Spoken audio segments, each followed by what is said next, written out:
Hello, I'm Sus.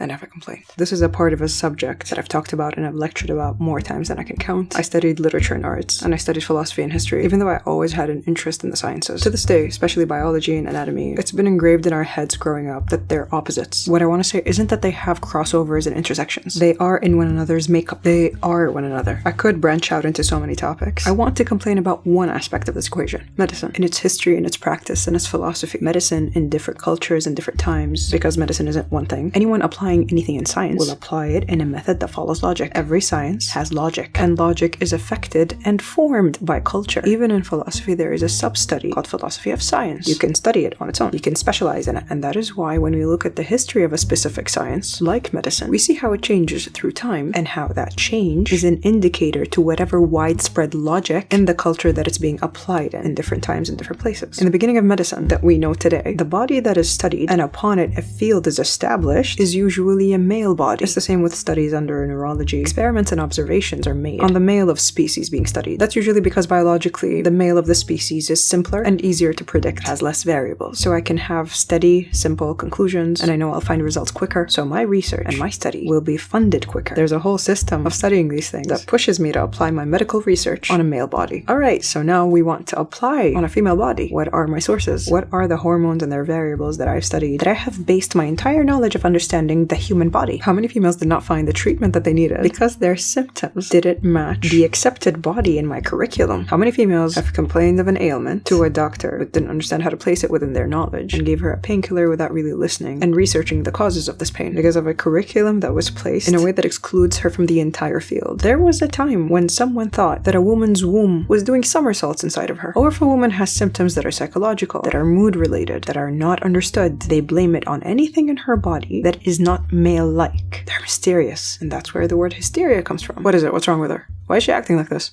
What is in her that is not in a male? That? What is that? Take it out.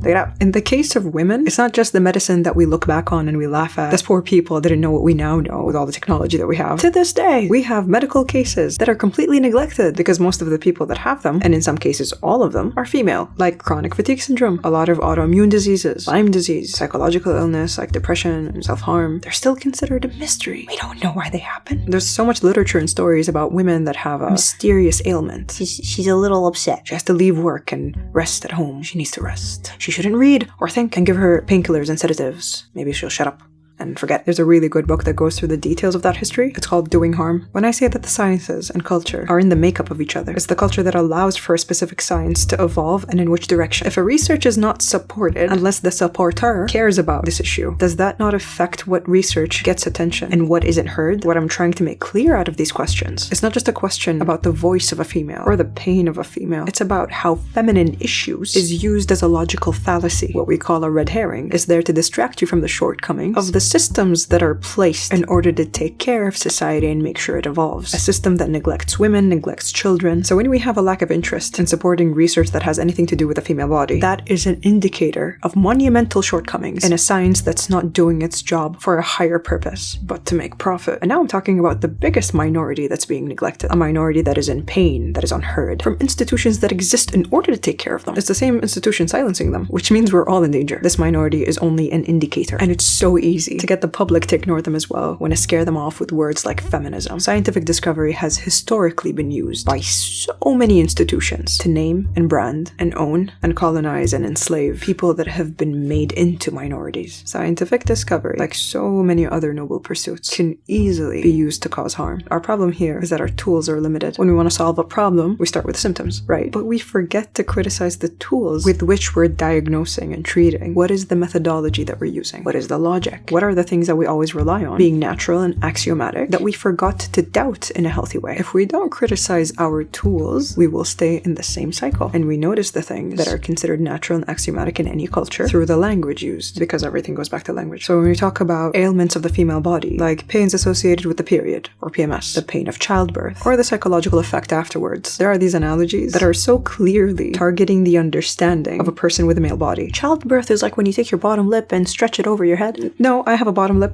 as well. That's not it. Not every birth pain is the same. Not between births, not between females. It's different.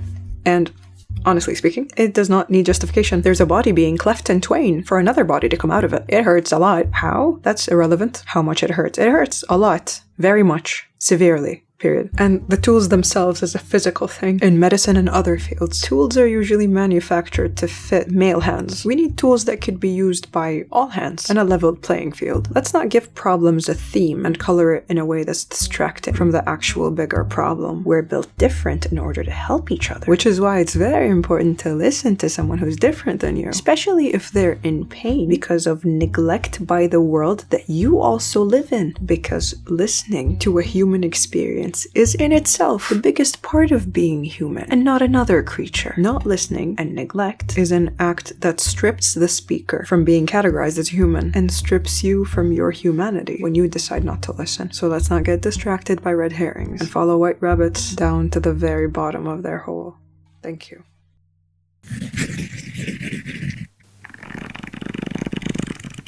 Shh. Smell.